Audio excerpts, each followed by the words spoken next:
এই যে দল করি সেই দলের নেত্রী সবসময় নারী ক্ষমতায়নের অগ্রাধিকারের কথা বলেন, তার প্রতিটি প্রকল্পেও সেটা স্পষ্ট। তাই ভারতবর্ষের নারী ক্ষমতায়ন যদি সারা পৃথিবীকে নেতৃত্ব দেয়, পথ দেখায়, তাহলে ভারতবাসী হিসাবে গর্বিত বোধ করি, মমতা বন্দ্যোপাধ্যায়ের দলের সৈনিক হিসাবে গর্বিত বোধ করি।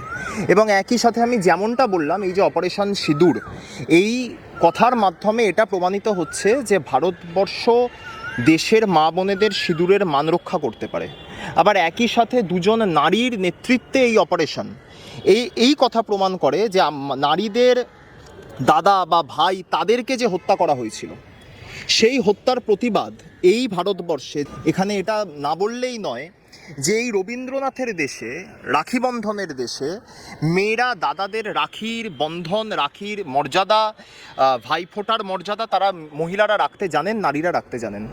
সেই কারণেই নারীরা এই অপারেশন করেছেন, অত্যন্ত সফলভাবে করেছেন। তাদেরকে কুর্নিশ জানাই, প্রণাম জানাই, আমরা নত জানু তাদের প্রতি।